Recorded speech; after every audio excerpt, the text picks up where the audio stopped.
अस्सलाम वालेकुम student. Introduction to CSS की सीरीज़ के लेक्चर नंबर 9 के साथ मैं हूं मकबूल हुसैन। आज के लेक्चर में जो हम टॉपिक डिस्कस करेंगे उसका नाम है CSS border spacing property.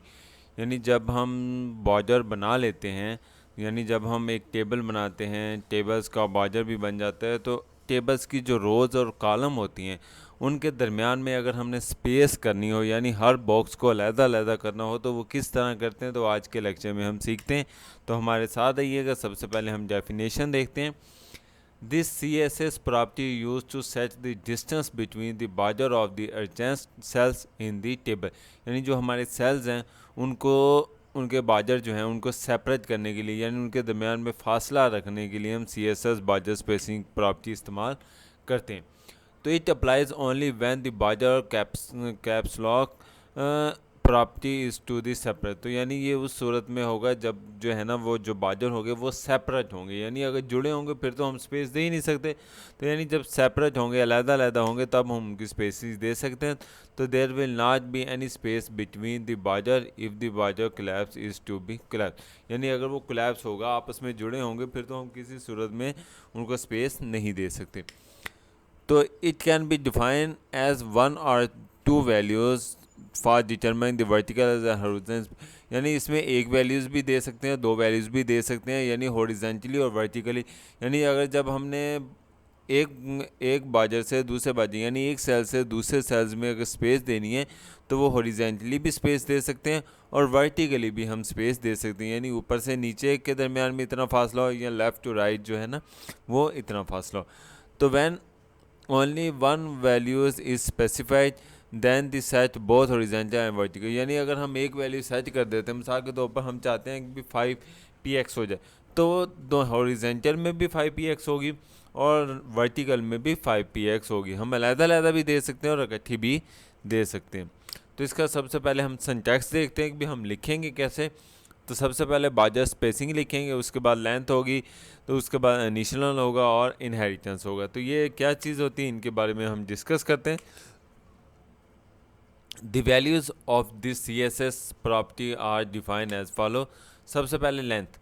This value set the distance between the border of the adjacent table cells in PX, CM, PT etc। यानी इसमें हम क्या सेट करेंगे, हम इसमें बताएंगे सेल्स की जो लेंथ है ना बाजर की, वो कितनी होनी चाहिए, यानी डिस्टेंस दरमियान में कितना होना चाहिए, वो हम PX में भी बता सकते हैं, CM में भी बता सकते हैं, PT में भी बता सकते हैं, इस तरह से। But negative value are not allowed. यानी जो नेगेटिव वैल्यू होगी, यानी -1 या -3 या -5 PX हम नहीं दे सकते। उसके बाद है इनिशियल। इनिशियल का मतलब the set of the property default value, यानी अगर हम वैल्यू नहीं देंगे तो डिफ़ॉल्ट तौर पर जो सेपरेट होगा वही होगा। उसके बाद इनहेरिट, यानी जो पेरेंट की तरफ से एलिमेंट्स होंगे वो क्या चीज़ है, वो इनहेरिट कहलाएंगे। अब हम एक एग्जाम्पल देखते हैं। Here we are using the single value of the border spacing property. हम एक सिंगल वैल्यूज़ देंगे जो कि चीज़ें हॉरिजॉन्टल और वर्टिकली दोनों के लिए होंगी। The border collapse property is to be separate. तो इसके लिए बाजर और कोलैप्स की जो प्रॉपर्टी होगी वो सेपरेट करेंगे, ना कि कोलैप्स वाली करेंगे। मैंने आपको अभी थोड़ी देर पहले भी बताया था। तो उसके बाद क्या चीज़ें हम and the values of the border set is to be 45px। यानी बाजर की स्पेसिंग जो है वो कितनी होनी चाहिए, वो 45px होनी चाहिए। तो हम कम या ज़्यादा भी कर सकते हैं, तो आपको करके भी दिखाएंगे। सबसे पहले हम एग्जांपल देखते हैं, तो यहाँ से शुरू करते हैं। यानी सबसे पहले तो हम HTML के टैग लगाते हैं, जो लास्ट लेक्चर में मैंने डिटेल से डिस्कस भी किया हुआ है। उसके बाद HTML है, फिर हेड है, उसके बाद टाइटल लगाएंगे। टाइटल में मैंने बताया कि हम जो काम करने जा रहे हैं वो लिखेंगे, ताकि ऊपर जो है वो स्क्रीन पर वही शो हो जाए। उसके बाद हम स्टाइल लगाएंगे। स्टाइल के अंदर हम तमाम प्रॉपर्टी जो हैं, जो टैग्स वगैरह हैं जो सेट करने हैं, वो लिखेंगे। सबसे पहले हम टेबल लिखेंगे, क्योंकि टेबल बनाएंगे तो टेबल का टैग बनाया। उसके अंदर हम बाजर 2px, यानी जो बाजर है वो 2px का होगा और सॉलिड ब्लू होगा। यानी जो प्रॉपर्टी होगी वो सॉलिड होगी, यानी डॉटेड नहीं लगाएंगे या डैशेस वाला नहीं होगा, और कलर जो होगा वो ब्लू होगा। हम कोई भी कलर यहाँ पर सेट कर सकते हैं। उसके बाद टैक्स अलाइनमेंट जो होगी ना वो सेंटर में होगी, यानी जो टैक्स हमने लिखना है ना, यानी बॉर्डर उसके अंदर वो सेंटर में हो। लेफ़्ट में भी लिख सकते हैं, राइट में भी लिख सकते हैं। उसके बाद फ़ॉन्ट का साइज़ जो होगा वो 20 px है, तो यानी आप 45 भी कर सकते हैं, 10 भी कर सकते हैं, 25 या कोई भी कर सकते हैं, लाजमी नहीं इतने। उसके बाद जो बैकग्राउंड कलर है वो मैंने लाइट ग्रीन दिया हुआ है, आप कोई भी दे सकते हैं, आप ग्रीन दे सकते हैं, येलो दे सकते हैं, ब्लू दे सकते हैं, इसका कोई मतलब नहीं, लेकिन ये सारे आपको बाजार की प्रॉपर्टी में लिखने होंगे, टेबल की प्रॉपर्टी में, सॉरी। उसके बाद हम TH का टैग लगाएंगे, तो TH के टैग में हम बाजार यानी जो हमारा रोज़ का या कॉलम का होगा तो उसमें बाजार 5px सॉलिड रेड होगा। उसके बाद हमारे पास बैकग्राउंड कलर येलो दे देते हैं। इसी तरीके से अगर हमने TH का दिया है तो TD का भी हमें देना पड़ेगा, तो उसमें जो बाजार है वो 5px सॉलिड वॉलिज दिया है रेड कलर जो है। उसके बाद बैकग्राउंड कलर जो है सियान दिया है, तो आप कोई भी कलर दे सकते हैं, जिस तरीके से ऑलरेडी डिस्कस हो चुका है। अब हम जो असर काम जो हमने इसमें डिस्कस करना है वो है जी स्पेस का। तो हम सबसे पहले हैश और स्पेस का टैग लगाएंगे, उसके बाद उसकी ब्रैकेट शुरू हो गई, और उसके बाद हमने जो सिंटैक्स जो मैंने आपको बताया था, सबसे पहले क्या लिखेंगे, बाजार क्लैप्स सेपरेट, ठीक है जी। उसके बाद हम उसका बाजार की स्पेसिंग दे देंगे, जिस तरीके से मैंने अभी आपको बताया कि बाजार की स्पेसिंग कितनी है जी, 45px होनी चाहिए। उसके बाद हम स्टाइल को क्लोज़ कर देंगे, उसके बाद हेड भी क्लोज़ हो जाएगा, और उसके बाद बाजी जो है वो हम स्टार्ट करेंगे। बाजी के अंदर क्या कुछ होगा, बाजी के अंदर तो हम जो चीज़ें टेक्स्ट के अंदर यानी टेक्स्ट लिखना होगा ना, वो चीज़ें हम उसके अंदर लिखते हैं। तो सबसे पहले तो हम हेडिंग लेंगे कि H1 द बाजार स्पेसिंग प्रॉपर्टी, उसके बाद H2 दे देंगे यानी बाजार स्पेसिंग 45। तो ये तो वैसे का वैसे जो है ना वो स्क्रीन पर शो हो जाएगा। उसके बाद हम यहाँ पर यानी टेबल बनाएंगे, तो टेबल के अंदर यानी table ID equal to space. उसके बाद TR, ये मैंने लास्ट लेक्चर में डिस्कस किया था, इसलिए आप वहाँ से आप उसको सुन लेना, वहाँ पर मैंने इनको डिटेल से डिस्कस किया है। तो TR में हम TH बनाएंगे यानी फर्स्ट नेम, उसके बाद लास्ट नेम, और नेक्स्ट जो है वो सब्जेक्ट बनाकर TR जो है ना वो क्लोज़ कर देंगे, यानी मार्क्स और TR क्लोज़ हो गया। उसके बाद सेम हमारे पास हम नेक्स्ट जो है वो TR बनाएंगे, उसमें हम क्या करेंगे यानी नाम लिखेंगे जो हमने फर्स्ट नेम की जगह पर लिखना होगा।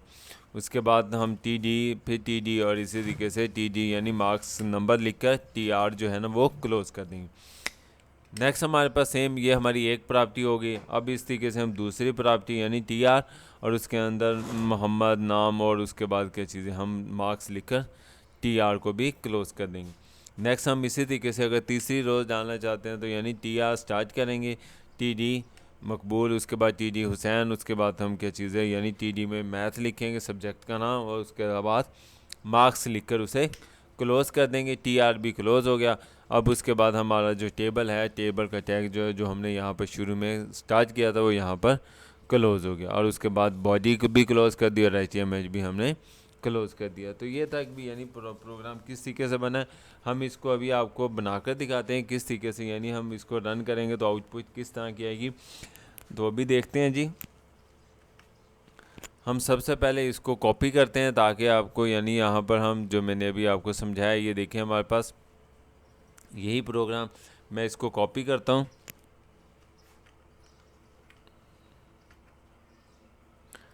और उसके लिए हमें एक सॉफ्टवेयर चाहिए Notepad++। इसमें मैं न्यू टैब ओपन करता हूँ, यहाँ पर जो मैंने कॉपी किया था वो यहाँ पर पेस्ट कर दिया जी। उसके बाद हमारे पास आधा प्रोग्राम, ये वही प्रोग्राम जो मैंने अभी आपको समझाया, उसके बाद जो बाकी प्रोग्राम वो हम अभी आपको यहाँ पर, ये आधा प्रोग्राम है, उसके बाद जो बाकी प्रोग्राम ये वाला, हम इसको भी सिलेक्ट ऑल करके Ctrl+C से कॉपी करते हैं, और उसके बाद हम क्या करेंगे यानी जहाँ पर हमने बाकी आधा प्रोग्राम पेस्ट किया था वहाँ पर बाकी प्रोग्राम भी इसको पेस्ट कर देते। ये प्रोग्राम हमने सेव, अब इसको सबसे पहले सेव करना है, Ctrl+S से इसको सेव करेंगे। अब इसको रखना कहाँ है, जहाँ मर्जी आप इसको रख सकते हैं। फर्स्ट करें हम डेस्कटॉप पर रखते हैं, और उसके बाद प्रोग्राम का नाम हम लिखते हैं, मिसाल के तौर पर कोई भी 1 2 3 फाइल का नाम, और उसके बाद हमने इसकी जो टाइप बतानी है वो .html लिखनी है। ये याद रखना, अक्सर बच्चे .css लिखते हैं क्योंकि CSS का प्रोग्राम बना रहे नहीं है, हेडर जो टाइप है वो हमारी HTML ही होगी। उसके बाद हमने डेस्कटॉप पर इसको सेव कर दिया, और ये हमारा जो है ये देखें आपके सामने बैकग्राउंड कलर भी चेंज हो गया, हर चीज़ वो। अब हम इसको रन करने की कोशिश करते हैं, तो डेस्कटॉप पर आते हैं सबसे पहले। ये देखें जी आपके सामने डेस्कटॉप पर 1 2 3 की फ़ाइल आपके सामने पड़ी हुई है। हम इसको ओपन करते हैं जी, तो ये देखें जी हमारे सामने जो भी मैंने आपको बताया था, यानी बाजार हेडिंग में हमने बाजार स्पेसिंग प्रॉपर्टी लिखा था, उसके बाद दूसरी हेडिंग में हमने बाजर स्पेसिंग 45 px लिखा था। अब हमारे पास जो असल काम था, ये जो मैंने आपको बताया था, यानी जो कलर था वो रेड दिया था, उसका बैकग्राउंड जो येलो था। अब इसी तरीके से ये हेडिंग यानी फर्स्ट था, उसके बाद जो हमने 3 वैल्यूज़ लिखी थी ये हमारे पास आ गई। जो इसमें बात हो रही थी स्पेसिंग, यानी एक रो से दूसरी, एक सेल से दूसरे सेल में जो हमारी स्पेसिंग है वो कितनी है जी 45 px है। तो ये देखें आपको जो नज़र आ रही है वो 45 px है। हम इसको चेंज भी कर सकते हैं। फ़र्ज़ करो ये हमारा यही प्रोग्राम है, तो जहाँ पर हमने चेंजिंग करनी है जी, ये देखें जी 45 px है। हम चाहते हैं ये 45 की बजाय ना 20 आ जाए, बस इसको हम कम कर देते हैं। तो उसके बाद इसको स्पेस जो है ना वो हम सेव कर देते हैं। जब मैंने सेव किया, अब यही प्रोग्राम हम इसको रिफ़्रेश करते हैं। जब हम रिफ़्रेश करेंगे तो ये देखिए हमारे पास जो स्पेसिंग है वो कितनी हो गई, वो कम हो गई है। तो आपके सामने इसी तरीके से अगर हम दोबारा स्पेसिंग जो है वो 20 की बजाय हम यहाँ पर 80 कर देते हैं और उसके बाद हम फाइल को यहाँ पर सेव करते हैं। सॉरी, हम सेव एज़ नहीं करना, सेव करना है, क्योंकि हमने उसी फाइल को सेव करना है। हम इसको सेव करते हैं और उसके बाद हम वहाँ पर ब्राउज़र में जाकर जब हम रिफ़्रेश करेंगे तो ये देखिए हमारे पास जो स्पेसिंग है वो बढ़ गई है। तो उम्मीद है आपको समझ आ गया होगा कि भी एक रो से दूसरे रोज़ में, यानी एक सेल से दूसरे सेल में किस तरीके से स्पेसिंग कर सकते हैं। तो हमारे पास नेक्स्ट जो है वो बाकी दूसरा प्रोग्राम, जो हमारे एक और प्रोग्राम है, तो हम आगे चलते हैं। यानी here we are using spacing 2 values. अब यहाँ पर हम 2 वैल्यूज़ देंगे बाजर स्पेसिंग प्रॉपर्टीज़ में। पहले हमने एक वैल्यूज़ दी थी। तो the border collapse property is set to the separate. तो जो बाजर क्लैप्स प्रॉपर्टी होगी वो हमारी सेपरेट ही होगी। वो तो मैंने आपको ऑलरेडी बता दिया है, क्योंकि हम क्लैप्स यूज़ ही नहीं कर सकते। तो सेपरेट यूज़ करेंगे। बाजर स्पेसिंग जो है वो 20 pt और 1 em होनी चाहिए, ठीक है जी।